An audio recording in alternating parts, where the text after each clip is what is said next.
This is Our View, brought to you by the people who work for you, the proud members of the Washington Federation of State Employees.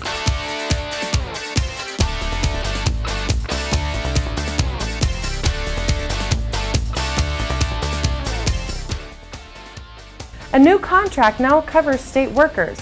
It is a contract that offers a good start for much-needed improvements for those who provide state services and offers benefits to the public that we serve.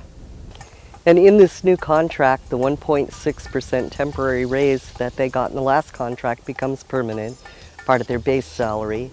They'll get an additional 3.2% cost of living increase. They'll receive compensation if they were more than 25% behind. They'll gain economic parity so that they're back at 25% behind. The overtime exempt workers that were receiving no money for standby pay will now get $25 a day. The overtime eligible people will get 7% of their pay for standby work. And they'll get another 2% raise in the coming year. There are enhancements to the shift differential, 60 cents in the first year, 65 cents in the second. They get a number of working condition improvements, and the class consolidation is being watched over very carefully by the union to see that those members that are impacted are benefited and not harmed. In the healthcare negotiations in the last contract, we contracted for a set amount to go into the healthcare package that didn't go in the pay package.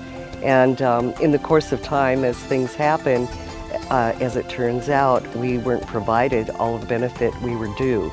We were able to file a grievance and get a settlement with the state that provides a $756 lump sum payment to every single worker who's insurance eligible on July 1st. So a number of people, many of our members are going to get a $756 payment, which is unheard of in the past. And it was because the union was able to enforce the contract they negotiated. And I think that's really important for people to know, that not just do they have a contract, but they have a contract that the union's willing to enforce and that they can stand up for.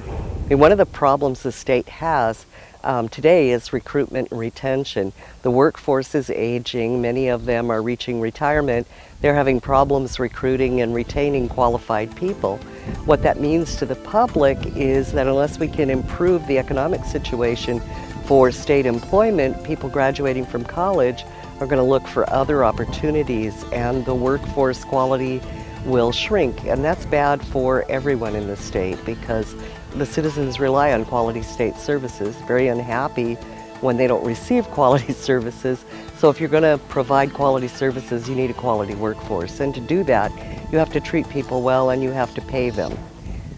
Washington State is trying to provide services to the public using an outdated regressive tax system. A recent forum held by the King County Labor Council brought together citizens who are trying to change this.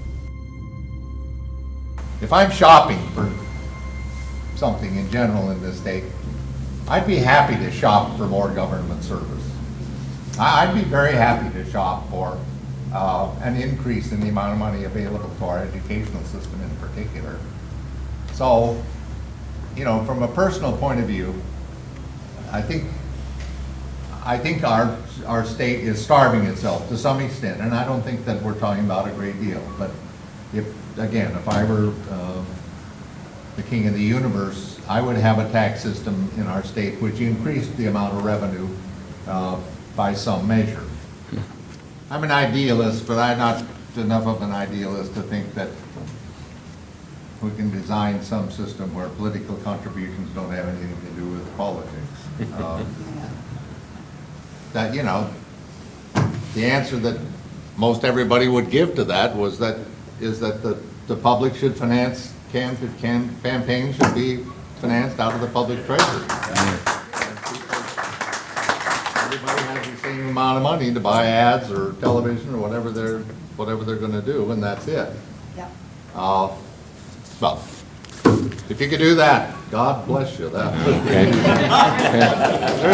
There is no doubt whatsoever about the fact that political contributions have a very significant effect on the actions of politicians. And I don't demean politicians the way so many do, but that's just a fundamental fact of American life.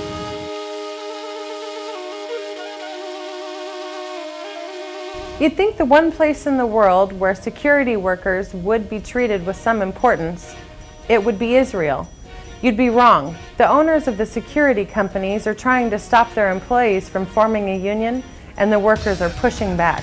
ברובית המקומות מאבטחים עושים שכר של שכר מינימום, 19 שקלים וקצת, שבפועל הם מקבלים פחות מזה. מאבטחים כנסו להם סכומים של בין 50 לאפילו 700 שקל בחודש אחד, באופן שרירותי, על עבירות משמעת כאלה ואחרות. ששוב, ההסכם הקיבוצי אומר באופן חד משמעי, אסור לקנוס, לא משנה מה, אסור לקנוס. אז החברה לא מפטרת אותו כדי שישאר לה עוד כוח עבודה בעצם, עוד מישהו שיעבוד. מצד שני היא גם נהנית מהכסף שלו, ולוקחת לו מהכסף שהוא עבד בשבילו. שעות נוספות אנחנו עדיין לא מקבלים, אנחנו במאבק על זה. אני עובד כבר 3.5 שנים בהבטחה, רק לפני חודשיים התחלתי לקבל פנסיה, וזה הכל בזכות ההתאגדות שלנו כאן, בזכות הוועד. It's a soccer tournament for security guards. It's under the title of encouraging security guards to unionize, to initiate committees, workers committees. So one of the most important tournaments that we have here in Israel these days. בגלל המצב הביטחוני, הענף ההבטחה כל כך גדול. ויש הרבה ביקוש, הרי מה כולנו? כולנו בסך הכל זה יוצא יחידות קרביות.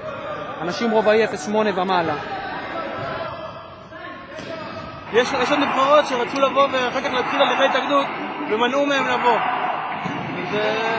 היו 11 נבחרות הרי בהתחלה שנרשמו. וכמו שאתה רואה יש רק 4.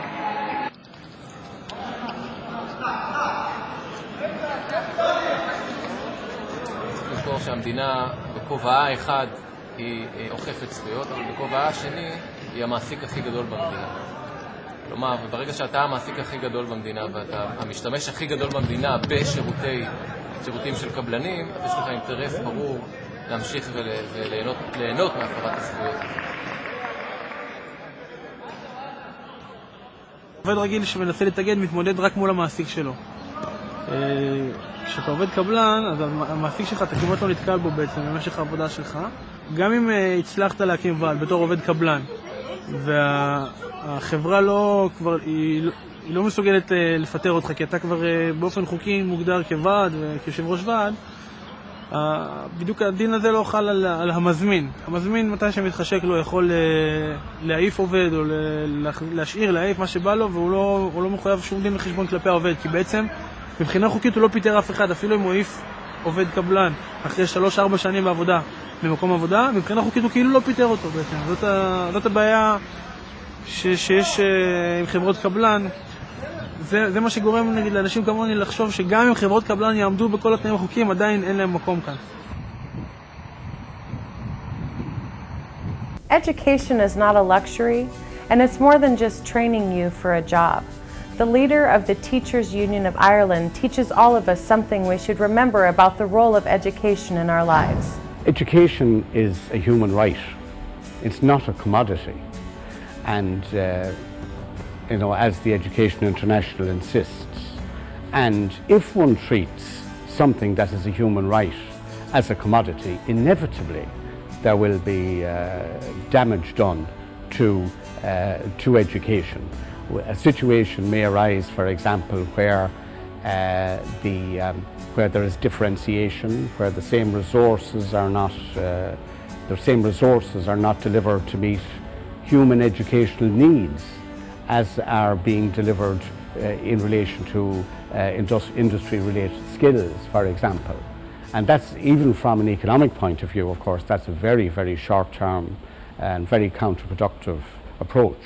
And we're making these points very, very strongly here at this meeting. My colleagues from all over the world are concerned about these trends, which we believe is damaging. These trends are damaging education and will continue to damage education unless governments realise that education is in fact a human right, a human need, has wide cultural implications, and that these implications and these values cannot be lost in some kind of rush to develop competencies.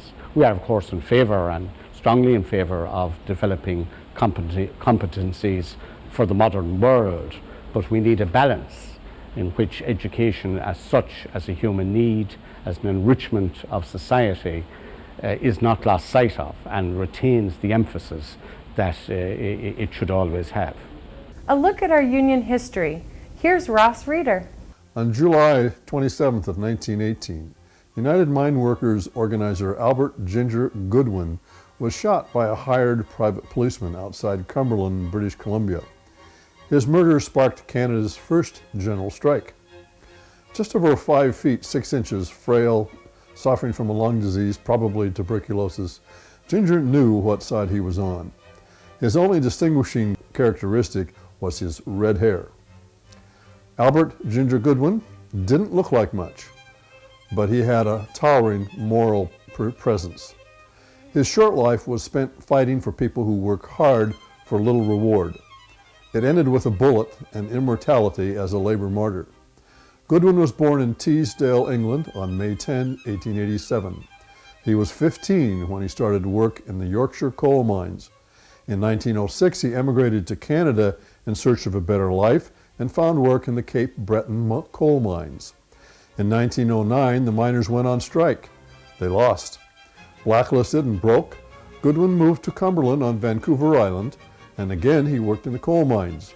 He was active in the strike of 1912 to 1914. Again the strike was lost, and again he was blacklisted. After brief jobs in Merritt and Fernie, Goodwin began work in the Trail smelter in 1916. He was soon elected secretary of his local and vice president of the British Columbia Federation of Labor.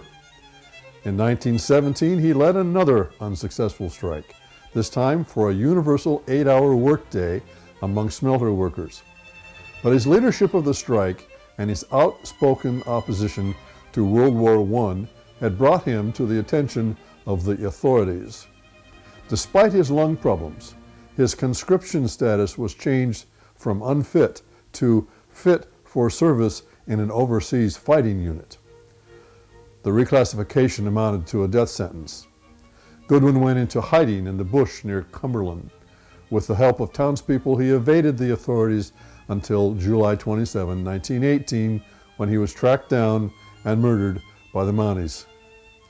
Workers in general marked Goodwin's funeral on August 2 with BC's first general strike.